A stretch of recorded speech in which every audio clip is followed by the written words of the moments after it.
humanitarian stance about this question. So first of all, the usual disclaimers. Although I have worked for MSF and continue to work for ALMA, these are my own views, sort of, informed by my own experiences and also by the standard position papers of all the major hardcore organisations, which I would consider to be ALMA, MSF, ICRC, in terms of emergency response, notwithstanding all the others that you know, Save the Children, Oxfam, and so on. So, telling you just a little bit about ALMA, we started in a dining room in France, in Paris, in 2009, with a budget of €80,000. We've now, in 2017, got an operational budget of 50 million and an 18 million euro research budget, which has grown out of our work in Ebola in Guinea. We won the European Union prize for our response to that. So that grants in with NIH and INSERM.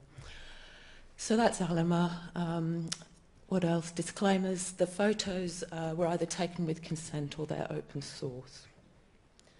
So what I'd like to draw out in this talk is that the culture and the mandate of humanitarian organisations versus the defence forces is really quite different. Humanitarians have the sole and unique purpose of providing assistance to the needs of sick and wounded people, regardless of political affiliation, race, gender or creed. There's an absolutely fundamental principle of impartiality, neutrality and independence. Relief is allocated on the basis of need. There's no other objective other than human need for food, water, shelter and medical care, and that's how you decide where you base your operation. This is Congo. 5 million people have died in the conflicts in Congo over the last 15 years. It's a forgotten crisis. So another principle is that this aid is provided without the use of weapons, armed guards or military escorts. As we know from Somalia, from the worst days of the fighting in the east of Baghdad, now in the north of Mali, Syria, Yemen, there's usually more than two sides in a bitter conflict. There's factions and splinter groups. They're changing all the time in front of you. The minute you associate yourself with an armed force, you've associated yourself with one side. That doesn't just put yourself and your staff at risk, it puts your patients at risk and the families of all of those people. Having said that I'm taking a partisan view, I have to say I'm really proud of what the ADF do, and I've worked with some pretty shonky military deployments around the world, and I'm really proud of what the ADF do.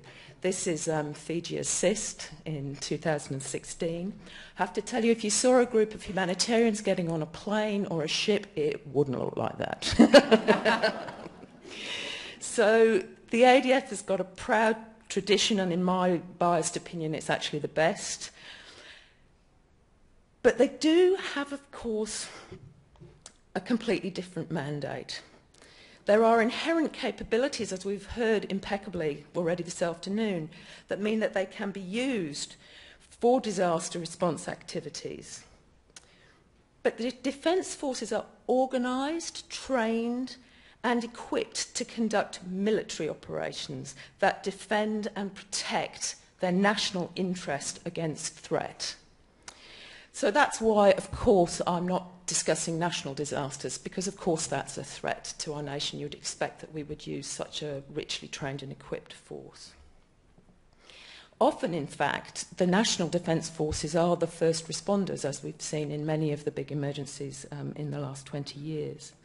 But political leaders take the decision to deploy troops in a defence force humanitarian intervention, and in most cases decide whether or not to involve them at all if there's going to be a national response to a disaster. This is not an argument against the value of ethical political action.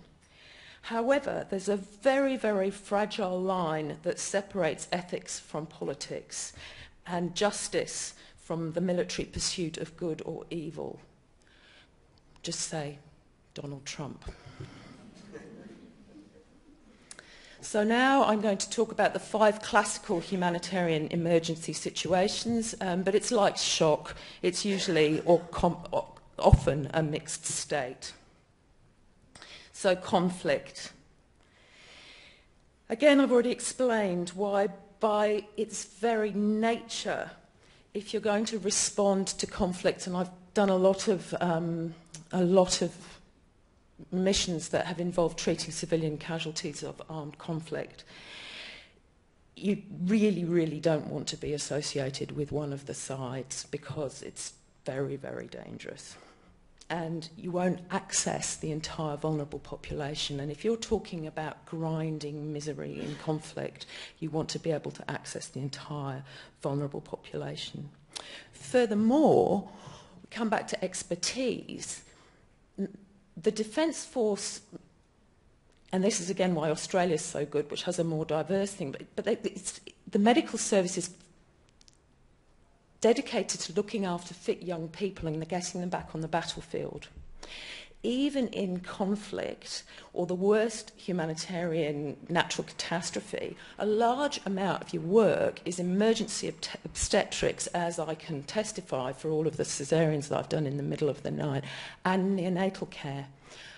So scare people. Mass displacement of the population. This is the north of, this is Kurdistan, it's on the northern Iraqi side. Again, for all the reasons that apply to conflict, people are usually moving like this because of conflict. Not always. Overwhelming drought can do this too.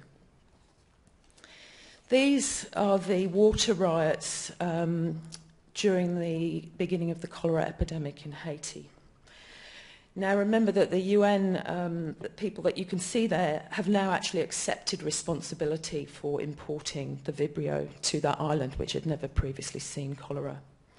And again, if you think of the huge overwhelming epidemics like Ebola, like cholera in Haiti, where they actually desperately need an international response, there is terrible fear and resistance in the local population. There's a really delicate line between deterrence and provocation. And if you want to get access, if you don't want to have your team stoned to death, which is where we deployed our Ebola response in Guinea, no one would go because everyone had rocked up to say, this is how we're going to do Ebola, and they were all stoned to death. And so we were asked, Alima, to go in there, and within 5 days we had actually got access with all the villages kind of buying into the plan. Now, just while we stick with Ebola very briefly, it is true that the US, the UK and the French Defence Forces deployed during the Ebola epidemic. They came very late, even later than the WHO, which frankly is saying something. And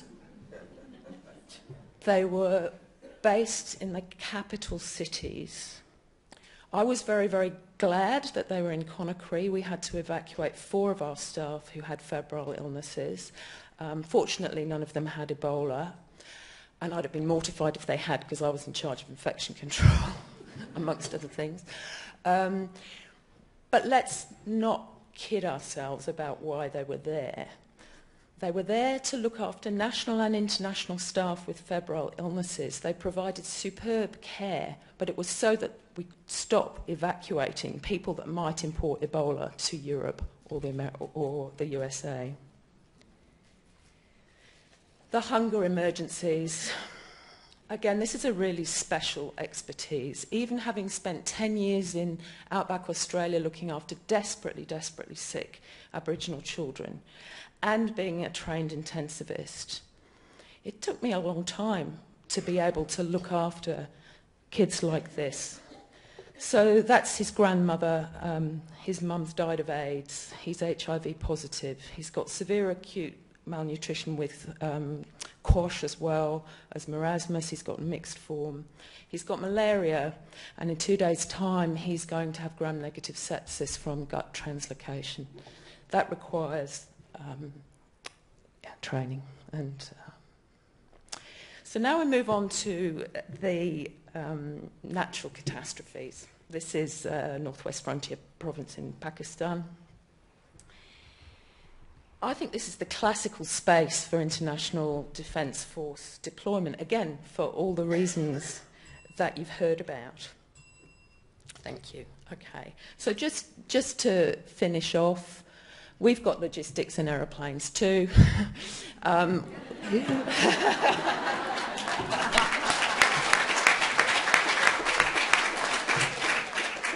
Who'd have thought?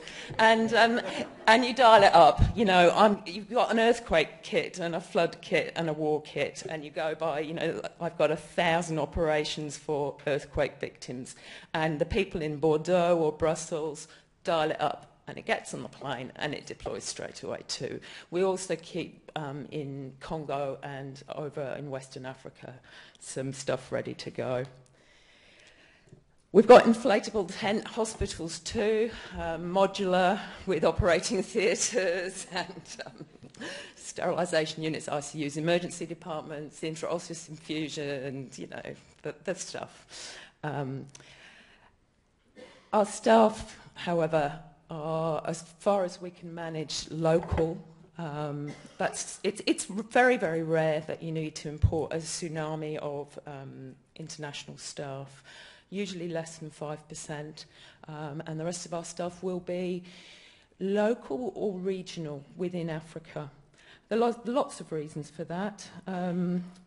It gives you a much better reading of the security situation if you're mixing with local people every day, working with them. It gets over issues of language and dialect and cultural appropriateness, and it puts the aid dollar back into the struggling community where it belongs and contributes to post-disaster resilience, as well as a transfer of competency. That was Ebola, sorry, that was the patient, sorry, I just have to let you know. So when the patients came out and they'd survived, that's her in the middle, and we're trying to treat her like a sort of queen, and all of the staff come together as they come through, having had their last shower, in getting off the gear, and then big fuss about making sure she's got a certificate so that everybody knows she can. It's about reintegrating into the community, and there we go. So I'm just going to finish by saying that the Australian government has a special centre that looks at civil and military interaction in these disasters, and it's talking about visible interaction. Of course, we're doing loads of invisible interaction. There's pretty much, with the exception of ISIS, but including Al-Qaeda, no rebel group or armed force operating in the space where I've worked that I haven't sat down and had a cup of tea with, but I don't advertise it. The Australian government follows an approach where military and defence assets will normally be used when there is no civilian alternative assistance available at the time. Thank you.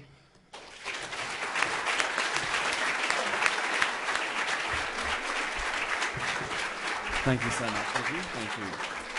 And just while we get the next slide, I'll be privileged to, I guess, now let our next speaker do the for why the military should deploy in disaster relief, and that it's probably no surprise then to have a member of the ADF. So we've got the privilege of introducing Commodore Elizabeth Rushbrook. She's in the Royal Australian Naval Reserve. Just hit the click on the name, sorry. Oh, dear. On the computer? My name, there we go. I'll just quickly introduce. So, has a background in general medicine and emergency medicine, is now a specialist medical administrator with over 25 years in the full-time defence force, and really has, I guess, had a growing role in policy and strategic development. And so we'll look forward to hearing you all for. Thank you. Thanks. I'd first like to thank Professor Anthony for inviting me to speak, and my boss in Metro North for allowing me to have the afternoon off to come and speak. But most particularly, Patrick, Anthony and Cameron have all convinced you that Defence is a pretty cool place to work. And if you'd like to meet me back out at the recruiting tent, I think I might need to think seriously about rejoining. So my job is to make a case for the military about who you're going to call, and it works. So just my short disclaimer is the opinions here are my own. I do come with a tiny bit of credibility though. I'm currently the Executive Director of Medical Services at Metro North Hospital and Health Services, and I've been there for almost 2 years now, after a 12-month stint at Prince Charles Hospital, where Nikki and I got to meet alarmingly regularly over a standard civilian patient. In my portfolio as the Executive Director of Medical Services, I also have a portfolio for business continuity and disaster and emergency medicine on behalf of Metro North Hospital and Health Service.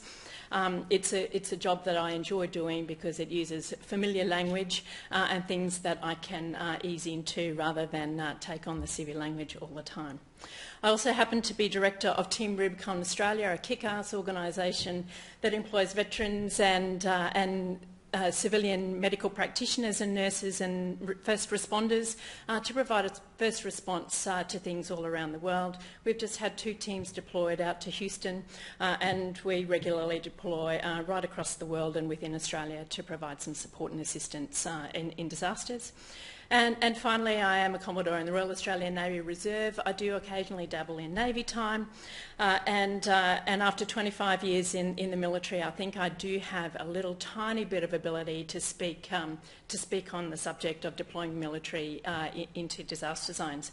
I don't for a second pretend to be representing the views of any of those 3 organisations.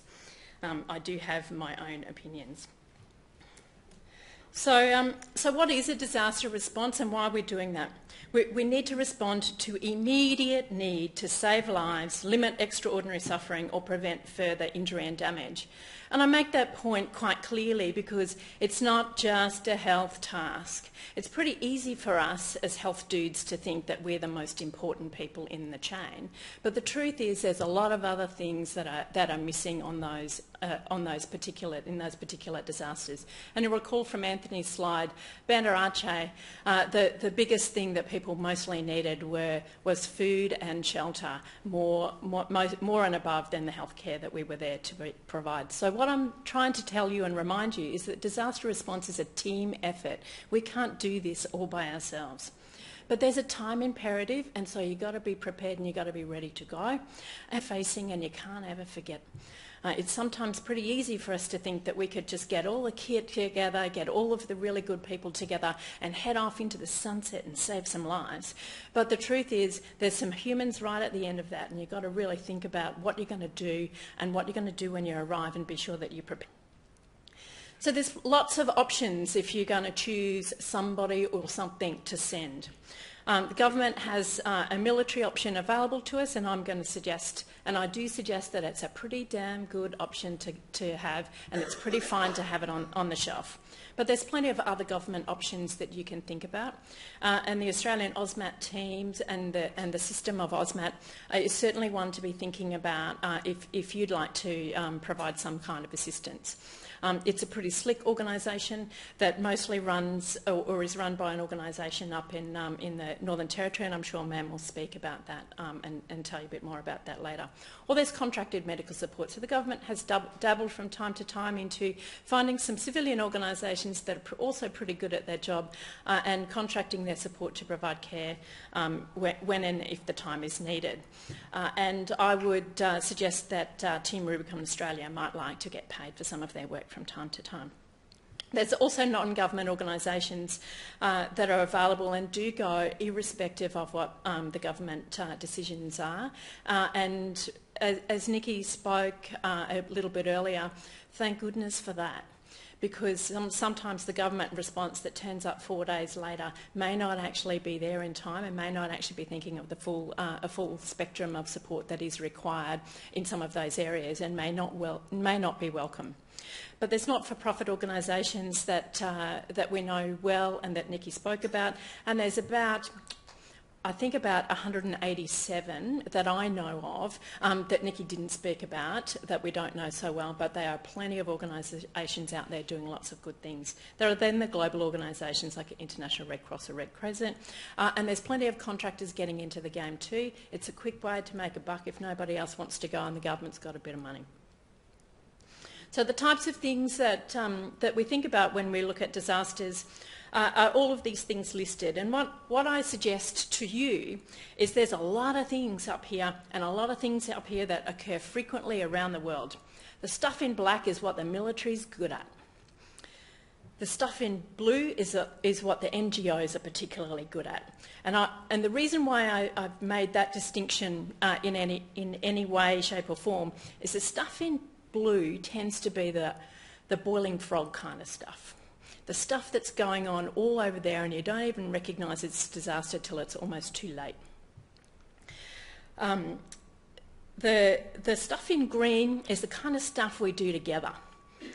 And there is a bit of a mixture in between that, but I just make the case that there's a lot of things that the military is good at, so you really want to have it on the shelf. So why pick the military? Why would you choose to pick the military to head into your disaster that you're responsible for sorting out? The first is it's a clear, rapid response option. It's pretty straight down the line. The guys have made the point. There is a lot to choose from, and it is very, very capable. They are full of competent, current, certified people. They are accredited against every standard you like to throw at it.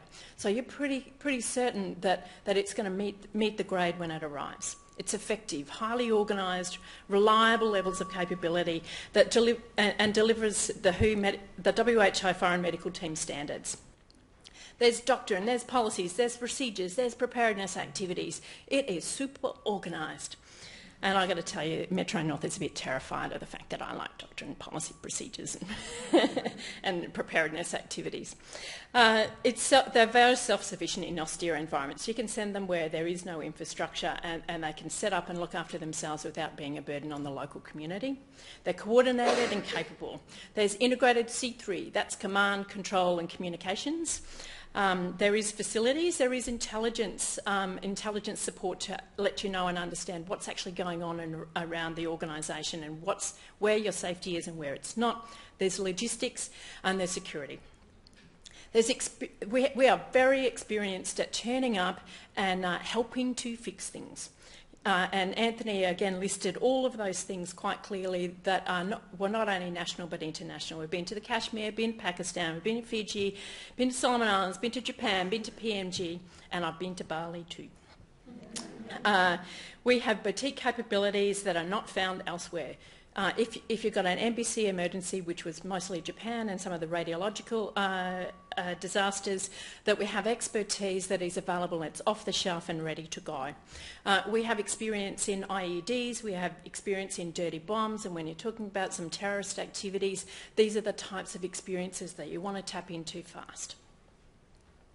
But there is a case for caution. The military is not always right.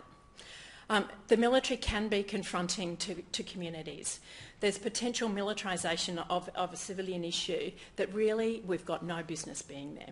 There are implications for preserving civil liberties, and we need to be really careful of that. It can be seen as a bit of a stiff arm. There are political implications, and you can make something that's quite apolitical political pretty damn quickly if you send your military in. And sometimes military is not appropriate if you need more than a quick fix. The military often can't go for extended periods of time because there's other things for the military to be doing. And so when you've got a requirement for a more enduring response, you might need to think very carefully about what the role the military might have if you need to send them in. And we're not always a perfect fit. The reason being is that we do have some limited capabilities in some areas. We do have paediatric capability, we do have some obstetric capability, but it's not extensive and it's not enduring. It's for the initial quick areas that we can provide things. And sometimes we're a little bit busy. There are things like combat, peacekeeping, constabulary duties and diplomacy that we do need to be getting on with too. And so the military has a limited size and a limited availability in all areas, so you need to have options. But the real argument I think that we need to have in the longer term is a case where there is a mixed response. I think that this is an area that there's a lot of work to do. It is not common for NGOs and the military to hang around together. Some of the reasons are very obvious, but I think we could do with introducing ourselves to each other a little bit more often and having conversations where we've got common ground. And I think the governments need to keep all of the options on the table, because that gives them options for maximum capability, some enhanced capacity with fewer gaps, and a continuation of response over time. So I really think that there's a lot of work to do, because at the moment around the world, when both militaries and NGOs turn up, coordination is pretty poor and it doesn't always occur every day. So I think that we need to get together and work out how we're going to practice coordination and get the civilian and military actors in the room so that we really know what we're going to do in an emergency when the fecal matter hits the fan. But the truth is there's no shortage of work. There's work here for all of us in any disaster. There's a wide range of disasters occurring around the world as we speak every day. There is no one-size-fits-all for who we should send and when we should go. I think I'm here to tell you that there is a military option that is essential to have on your menu. Governments need them to respond to local, national and international disasters. But more needs to be done to fill the gaps between our military and our civilian responses. So I want to flip the argument really quite a lot. There's so much work to do that we can all do the work. What I want to challenge you is to think, which one are you going to join?